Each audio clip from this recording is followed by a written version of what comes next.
I greet you all in the name of Lord Jesus Christ, and I'm so happy to be meeting you all today through this Be Encouraged by God's Word series. And நான் விசுவாசிக்கிறேன் நீங்க எல்லாரும் கர்த்தருக்குள்ள நலமாக இருக்கீங்க அப்படின்றது. இப்போ கூட நம்ம almost at the end of the year வந்தாச்சு கரெக்டா. பட் ஆண்டவர் நமக்கு ரொம்பவே நல்லவரா இருக்காரு. He's been so faithful to us. So with that gratitude, இன்னைக்கு நம்ம ஆண்டவர் நமக்கு என்ன வைத்திருக்காருன்றதை பார்க்கலாம். Okay, unfaithfulness leads to tragedy. okay, unfaithfulness, ஆண்டவருக்கு நம்ம உண்மையா இல்லாதது ஓகே, அது என்ன பண்ணும், நம்மள ஒரு சோகமான ஒரு நிலைமைக்கு தள்ளிடும். அதாவது அந்த நிலைமை எப்படிப்பட்டதானா இருக்கலாம். அப்படிதான் நம்ம இன்னைக்கு ஒரு பர்சனை பத்தி நம்ம பார்க்க போறோம். 1 Chronicles 10:13-15. ஓகே, வாசிக்கலாம். 1 Chronicles 10:13-15.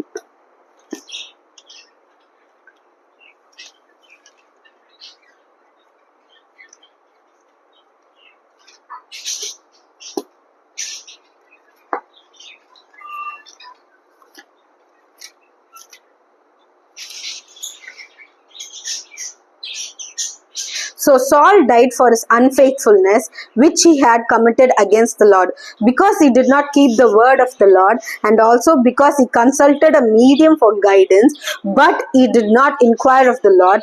Therefore, he killed him and turned the kingdom over to David, the son of Jesse.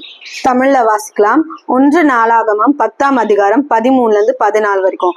அப்படியே சவுல் கர்த்தருடைய வார்த்தையை கை கொள்ளாமல் கர்த்தருக்கு செய்த தன் துரோகத்தின் நிமித்தமும் அவன் கர்த்தரை தேடாமல் அஞ்சனம் பார்க்கிறவர்களை கேட்கும்படிக்கு தேடினது நிமித்தமும் செத்து போனான். அதற்காக அவர் அவனை கொன்று ராஜ்யபாரத்தை ஈசாயின் குமாரன் ஆகிய தாவீதின்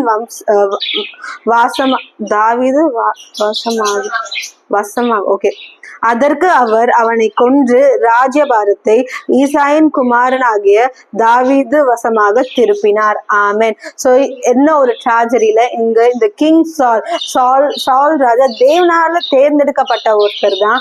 ஆனா அவரோட எண்ட் எவ்வளவு மோசமாயிடுச்சு நீங்க பாருங்களேன். எதனால? Because of his unfaithfulness. தமிழ்ல துரோகம் என்ற வார்த்தையை போட்டிருக்கு அந்த இடத்துல. சோ அந்த துரோகம் என்ன நீங்க மென்ஷன் வேற ஆயிருக்கு. என்னது அப்படின்னா, தேவனோட வார்த்தையை கேட்காமல், he did not inquire of the Lord. அங்க என்ன இந்த மீடியம்ஸ் இது பண்ணுவாங்களா, இந்த ஜோசியம் பாக்குறாங்க, அந்த மாதிரி ஆட்கள் கிட்ட போய் சவுல் என்ன பண்றாரு, விசாரிக்கிறாரு. ஆனா தேவன் கிட்ட விசாரிக்க மாட்டாரு. அந்தபடினால நிறைய இடத்துல சில பாவம், எப்படி ஆசாரியர் செய்ய வேண்டிய காரியத்தை ஆசாரியர் வரல நான் செஞ்சிடுறேன்னு துணிகரமா போய் செய்யறது, ஜனங்கள் சொல்ற காரியத்தை காதுல வாங்கி அதன்படி நடந்துக்கிறது, தேவனுக்கு அது பிரியமா இல்லையான்றது ஒரு இடத்துல கூட அவர் யோசிக்காதபடினால சவுல் அந்த இடத்துல கர்த்தருக்கு முன்பாக துரோகம் செய்யறபடியாச்சு. கர்த்தரோட வார்த்தையை கேட்காம கர்த்தருக்கு துரோகம், கர்த்தருக்கு உண்மை இல்லாம அன்ஃபெய்த்ஃபுல்லா இருந்துட்டாரு. கிங் சாலோட டிபெண்டன்சி, ராஜா ஆன உடனே அந்த சவுலோட டிபெண்டன்சி அது கொஞ்சம் கொஞ்சமா கர்த்தர் மேல இருந்து குறைய ஆரம்பிக்குது. பாருங்களேன், ஒரு பொசிஷன் வந்த உடனே கர்த்தர் மேல இருக்கிற அந்த ஒரு ஊழியம் வந்துருச்சுனோடனே நம்ம கர்த்தர் கிட்ட இருந்து கொஞ்சம் அப்படியே நம்மளோட டிபெண்டன்சி கம்மியாயிடும். ஒரு ப்ரமோஷன் வந்தோடனே கர்த்தர் கிட்ட இருந்து டிபெண்டன்சி கம்மியாயிடும். ஏதாவது ஒரு எக்ஸ்ட்ரா ஒர்க் கர்த்தர் கிட்ட இருந்து டிபெண்டன்சி கம்மியாயிடும். அப்படியே கர்த்தர் கிட்ட இருந்து டிபெண்டன்சி கம்மியாக சவுலுக்கு கர்த்தர் மேல இருக்கிற அந்த தேவ பயம் கம்மியாகுது, அந்த ரெவரன்ஸ் கம்மியாகுது, அந்த ஒரு கமிட்மெண்ட், அந்த ஒரு என்ன சொல்றது, அந்த ஒரு ரிலேஷன்ஷிப் கம்மியாகுது. அதுக்கப்புறம் என்ன சொல்றது, தன் பாவம் செய்யறான்றது கூட உணராதபடிக்கு அந்த ஒரு உணர்வு கர்த்தருக்குள்ள அந்த ஒரு உணர்வு, அந்த கன்விக்ஷன் சொல்லுவாங்களே, அது கம்மியாகுது. சவுலுக்கும் தேவனுக்கும் இருக்கிற அந்த ஒரு ரிலேஷன்ஷிப் ஒரு டவுன்ஃபால்ல போயிட்டே இருக்கு. அதாவது சவுல் பாவம் செய்யறாரு, ஆவியான தேவன் சவுலை விட்டு விலகுனது கூட சவுலுக்கு தெரியாத அளவுக்கு சவுல் தேவனுக்குள்ள ஒரு என்ன சொல்றது மரணிச்சது போல இருந்திருக்கான். ஆவிக்குரிய ரீதியா மரணிச்சது போல இருக்கான். சோ இன்றைக்கு கூட சவுல் நீங்க செய்த அந்த பெரிய தப்பை நம்ம எக்காரணத்து கொண்டும் செய்யவே கூடாதுங்க.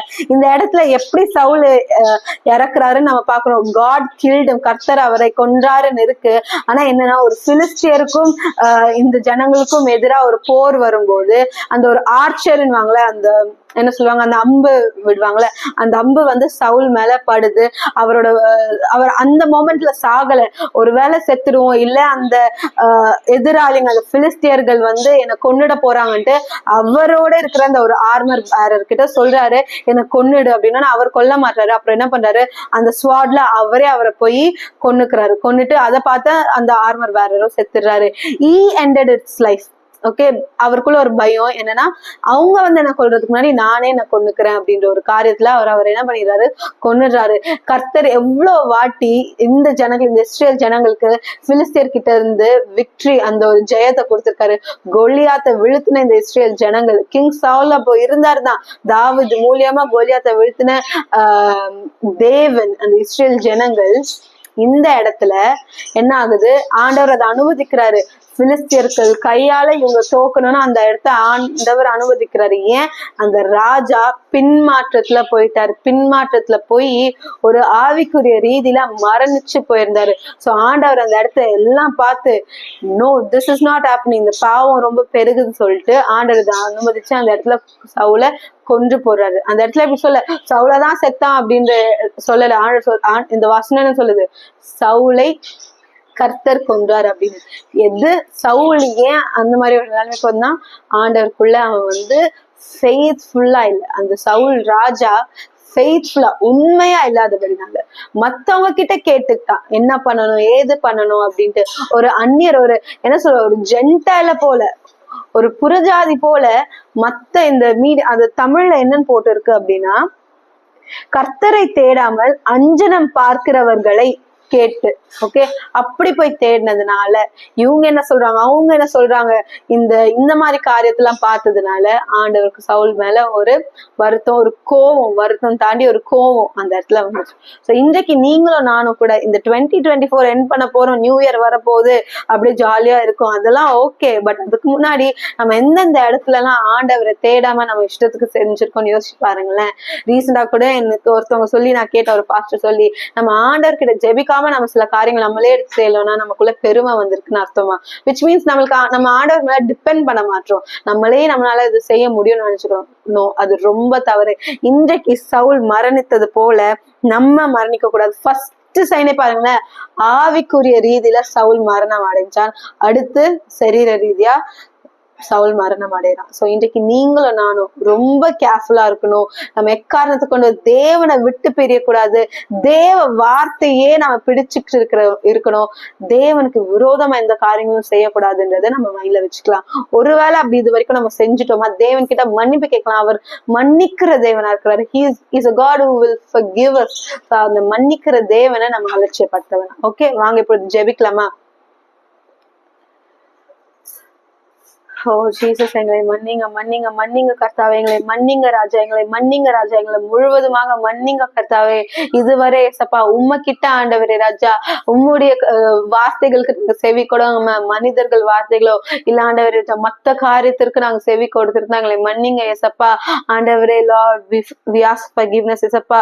அப்பா, ஜெபிக்காம காரியங்களை நாங்களே எடுத்து செய்யறதெல்லாம் மன்னிங்க. உம்மகிட்ட விசாரிக்காம காரியங்களை எடுத்து செய்யறத மன்னிங்க ஏசப்பா. வேதத்தை ஒரு முறை வாசிச்சு ஒரு நாள் வேதத்தின் பிரகாரம் நடந்து இன்னொரு நாள் அப்படி நடக்காம இருந்த பாவத்தை மன்னிங்க ஏசப்பா. அப்பா, நாங்க உங்ககிட்டயே வரோம் கர்த்தாவே. ஏசப்பா, இப்பொழுது கூட நம்ம நடிக்க வேணாம். கர்த்தருக்கு முன்னாடி எல்லாரும் கை தூக்குறாங்க, அப்படி நானும் கை தூக்கி ஆண்டவர்கிட்ட, அப்படி இல்ல, உண்மையுள்ள இருதயத்தோடு நம்ம கரத்தை உயர்த்தி தேவன் கிட்ட மன்னிப்பு கேட்போம். ஏசப்பா, எங்களை மன்னிங்க ஏசப்பா. நாங்க திரும்ப இப்படி பாவங்களை செய்யவே கூடாது ஏசப்பா. அப்பா, சவுலுக்கு நேரிட்டது எங்களுக்கு நேரிடக்கூடாது ஏசப்பா. உமக்குள்ள நாங்க வைராக்கியமா இருக்கணும் ஏசப்பா. அப்பா ஆண்டவரே, நீங்க தாவீதை பாத்தீங்கன்னா, தாவீது எப்பவுமே ஆண்டவர் மேலே டிபெண்ட் ஆகி, இந்த பாவம் செய்தாலும் சரி உயர்விலும் தாழ்விலும் தாவீது கர்த்தரையே நம்பிடுறது போல நம்மளும் கர்த்தரையே நம்பிப்போம் ஏசப்பா. we will trust you and you alone ஆண்டவரே. எக்காரணத்து கொண்டு ஆண்டவரே உம்மை விட்டு நாங்க விலகாதபடிக்கு நீங்க எங்களை பார்த்து கொண்டு வழி நடத்துங்க. இயேசுவின் நாமத்தினால் ஜெபிக்கிறேன். ஆமென், ஆமென். God bless you. Have a great day.